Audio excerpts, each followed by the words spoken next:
বাস চলাচল বিষয়ে বিভিন্ন মহল থেকে যখন প্রশ্ন উঠছে বা বিভিন্ন মহল থেকে যেমন নানা বিষয় উত্থাপন করা হচ্ছে, তখন পশ্চিম ত্রিপুরা বাস জিপ চালক সংঘের তরফে সংবাদ মাধ্যমের মুখোমুখি হয়ে বিস্তৃত জানানো হয়। কি বলা হচ্ছে তাদের তরফে আমরা একবার শুনব। ঘটনা হচ্ছে আমাদের একটা ড্রাইভারদের আজকে থেকে ৬-৭ দিন আগে উদয়পুর গেছে, বোধা কন্ট্রাক্টরদের ড্রাইভারদের মারছে উদয়পুরের রাজু মজুমদার, যিনি মালিক সংস্থার সেক্রেটারি।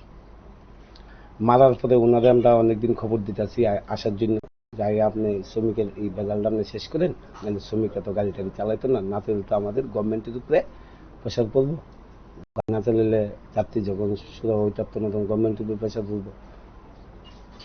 আমি পরে তারা কোনো কথা শুনছে না। তখন কালকে বিকালবেলা আমার সেক্রেটারি ফোন করছে, তাই যে গাড়িটা রাজু মজুমদার যে গাড়িটা, এই গাড়িটা দেখেছে, তুমি এই গাড়িটার নাম্বার দিও না, তোমার মালিকের লোক কথা বলো। তেমনি গাড়িটা যথাযথ 5-7 মিনিট গেছে পর্দা। এবার আমাদের প্রাক্তন প্রেসিডেন্ট, এখন যে কনভেনার দেবপ্রসাদ সরকার, তাই নিয়ে গেছে, ঠিক আছে এটা বেদালটা শেষ হবে, রাজু দামি কমু, রাজু আইব আইসে বেদাল শেষ করবো, গাড়িটা লাগা। আমরা সেক্রেটারি এবং আমাদের সদস্য করে দিয়ে, ঠিক আছে তাহলে নাম্বার দিয়ে দেবো গাড়ি। নাম্বারও যথারীতি টানিতে গাড়ির নাম্বার দিয়ে দেওয়া হয়েছে, যখন তখনই নাম্বার দেওয়ার পরে তাই নিয়ে গাড়িটা নিছে না নিয়ে কিটা গেছে গাড়িটা তাই নিয়ে গেছে কাজ করাইবো আজকে। ভালো কথা, তাই নিয়ে গাড়ি টাই নিয়ে গেছে কাজ করে, যেটা আমাদের কোনো সমস্যা নাই।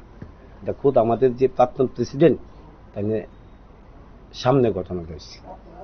তারপর আজকে সকালবেলা আমাদের আগরতলাগামী যখন সাউথগামী যাইতেছে, উদয়পুর তাই গাড়িগুলি প্যাসেঞ্জার নামাই দিতেছে, নামায় গাড়িগুলি দিয়ে ঘুরাই দিতেছে, ওদিকে যাইতেছে। আমরা 8-10টা গাড়ি এরকম করছে, করার পরে এরপর আবার 8-10টা গাড়ি ঘুরাই দিচ্ছে। এরপর করার পরে বুধ প্রত্যেকের না প্রত্যেকেই পাইছে না পাইছে, আবার গাড়িগুলি ছেড়ে দিছে।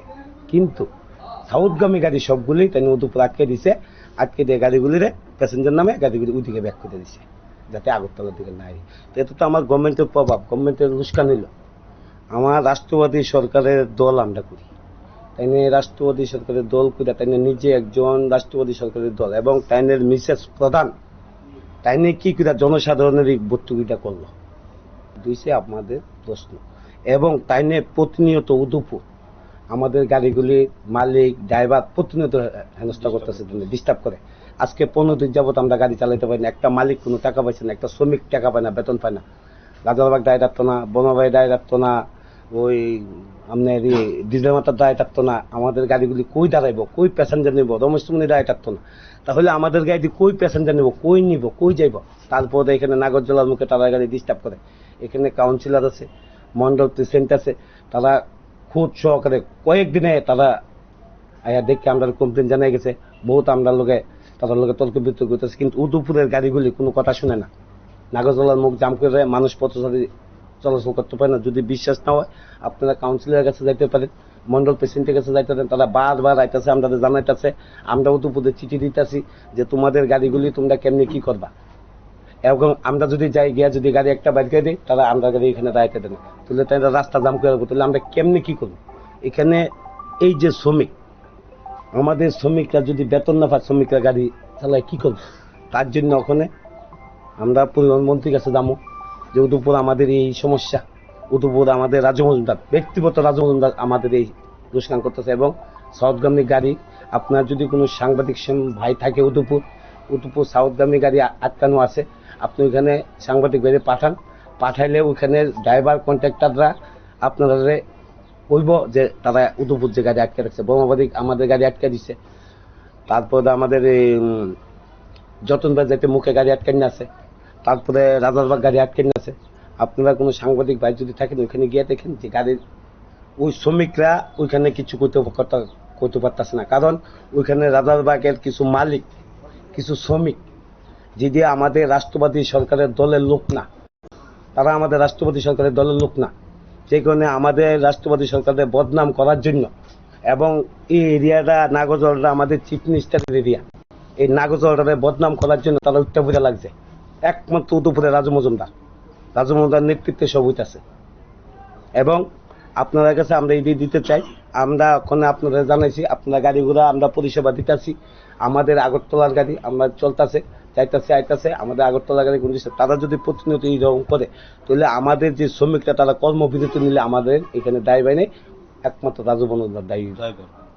রাজনদা দায়ী পাইবে। আমাদের শ্রমিকরা যদি কারণ শ্রমিকরা বেতন না পাইলে তো শ্রমিকরা কর্মবিরতি নিব, শ্রমিকরা যদি কর্মবিরতি নেয় তাহলে এটা দায় রাজু মজুমদার। এবং শ্রমিকরা মারবো, তাই না? শ্রমিকরা কিছু করতে পারতো না, শ্রমিকরা মারবো, যা তা ব্যবহার করবো, এইভাবে তো চলতে পারে না। কারণ যে শ্রমিক দিয়ে আমরা গাড়ি চালাই, যে শ্রমিক রূপে 50 জন যাত্রী নির্ভর করে, সেই শ্রমিকরা তেমনি মারে। যে শ্রমিক গভর্নমেন্টের পরিষেবা দিতে আছে দিনে 24 ঘন্টা, সকাল 5টা থেকে আরম্ভ হয় বিকাল 8টা অব্দি এই গাড়িগুলি চালায় শ্রমিকরা, সেই শ্রমিকরা উপাদানে শোষণ করে। তাই না কি কিলিকা করতেছে কোনো কিছু, তাই না আমাদের কোনো জানায় না বা কিছু কও না, তাই না কি মতো করতেছে তাই না জানে, তাই না কিলিয়া করতেছে তা তো আমরা জানি না। তাই না সরকারকে বদ উদ্দেশ্য করার জন্য তাই না এইরকম করতেছে, সরকারের কালিমুক্ত করার জন্য এইরকম করতেছে। এবং তাইনের মিসেস প্রধান কোন পার্টি, বিজেপি গভর্নমেন্টের প্রধান, তাইনের মিসেস, কিন্তু তাইনের মিসেস প্রধান তাইনে কি কারণে এইগুলি করতেছে এটা তাইনের জন্য আমরা জানি না। মারধর করছে তার কারণটা তাইনে জানে। আমাদের উদয়পুর শ্রমিক এসে মারছে, এটা তাইনে জানে কি লিগা মারছে। সাউথ ত্রিপুরা বাস অনেকগুলি বাস আটকে আছে না, সাউথ ত্রিপুরা কোনো বাস এখানে আইছে না, উদয়পুর নামাই দিছে, উদয়পুর নামাই দিছে। প্লাস এখানে সাউথ ত্রিপুরার বাস আইছে বোধ হয় 3-4টা, আগরতলাতে 3-4টা বাস আইছে, সব বাস নামাই দিছে। হ্যাঁ তাইনের বক্তব্য, তাইনে কি চাইতেছে এটা তো আমরা করতে পারি না। না আমরা তো তাইনের যোগাযোগ করছি না, আমরা হচ্ছে শ্রমিক সংগঠন, আমরা শ্রমিকরা আমরা জানাইছে, আমরা শ্রমিকের কথা জানাইছি, তাইনের যোগাযোগ করছি। আগে কয়েকবার কয়েছে তাই আয়ো আপনি যে শ্রমিকরা মারলেন এটার কি পরিপ্রেক্ষিতে কি কারণে মারছেন, আমরা শ্রমিকের ডাক্তার দেখাইছি, সবকিছু করছি, তাইনে আইসে না, কোনো সুদত্তর দিছে না। আজকের যে ঘটনাটা যদি পাল্লা গাড়িগুলো যে আটকে দেওয়া হইতেছে সেই বিষয়টা নিয়ে আপনারা যোগাযোগ করছেন বা কারোর সাথে কথা? না, আমরা ওখানে মালিকটার সঙ্গে যোগাযোগ করছি, প্লাস ওইখানে ড্রাইভার কন্ট্রাক্টর যে শ্রমিক আছে তারা জিজ্ঞাসা করছি, উপর আসবো তাদের নেতৃত্বে কিছু ড্রাইভার দিয়ে আমরা গাড়ির শ্রমিক ড্রাইভার কন্ট্রাক্টর দিয়ে ওই গাড়িগুলি প্যাসেঞ্জার নামাই দিছে। তখন ওইখানে বিএমএস এর লোক আমরা কথা কইছিলাম, ওখানে বিএমএস কিছু এই সম্বন্ধে আমি জানি না। এখন আপনারা কি চান? এখন আমরা সুষ্ঠু বিচার চাই। আমাদের গাড়িগুলো এইভাবে লুস্কান করতেছে, এই প্রতিনিয়ত উদয়পুর রাজু মজুমদার হয়রানি করতেছে। আমরা চাই রাজু মজুমদার কি করতে চাই কি জানি না, কেউ না, রাজু মজুমদারের বিরুদ্ধে আমরা অ্যাকশন নেব, আমরা আইনের ব্যবস্থা যাব। এই বিষয়টা কি ঊর্ধ্বতন কর্তৃপক্ষ আপনারা যা রয়েছে? হ্যাঁ আমরা বিএমএস ঊর্ধ্বতন কর্তৃপক্ষ জানাচ্ছি, প্লাস উদয়পুরের বিএমএস জানা নিচ্ছে। উদয়পুর হ্যাঁ আমরা সরকারের দায়স্থ, আমরা আইনের প্রতি আইনের দায়স্থ, আমরা পরিবহন মন্ত্রীর কাছে যাবো, প্রধানমন্ত্রীর কাছে যাবো যে উদয়পুর আমাদের এই ডিস্টার্ব করতেছে, আমরা কেমনে কি করবো, আমরা শ্রমিকরা সব প্রধানমন্ত্রীর কাছে যাবো। আচ্ছা, এই যে 8টা গাড়ি তারা নামায় ঘুরাই দিছে, এগুলো কি আগরতলা গাড়ি, দূরপাল্লার গাড়ি, যে গাড়ি ভোর 5টা 5:30টার সময় একটা 5টা 5:30 গোলাপ পাজা, ওই সাপ মনুজা একদা শ্রীনগর যায় দিলে আমরা ফার্স্ট থেকে যে গাড়িগুলি মোটামুটি 140-50 কিলোমিটার যাইতে লাগে, প্রায় 350 কিলোমিটার আপ ডাউন, ওই গাড়িগুলি আমরা ফার্স্ট নাম্বার দিই 5টার থেকে। কোন জায়গায় আটকে দিয়েছে? উদয়পুর রাজারবাগ। গাড়িগুলো ব্যাক করছে না আটকে রাখছে? না, গাড়িগুলি রাজারবাগ, এরপর কিছুক্ষণ আগে গাড়িগুলি আগরতলা গাড়ি ছেড়ে দিচ্ছে। হ্যাঁ আটকে রাখছিল, এরপর আগরতলা গাড়িগুলি ছেড়ে দিছে, আগরতলা গাড়ি ছেড়ে দিছে, আগরতলা হ্যাঁ এরপর খাইলা গাড়ি পাঠাইছে, রাস্তাতে প্যাসেঞ্জার আই বসছে গাড়ি। আপনারা শুনলেন সেখানে আগরতলায় নাগেরজলায় সংবাদ মাধ্যমের মুখোমুখি হয়ে বাস জিপ চালক সংঘের তরফে তারা তাদের বক্তব্যের কথা জানিয়েছেন। বাকি বিষয়গুলো অবশ্যই প্রশাসনের দেখার বিষয়।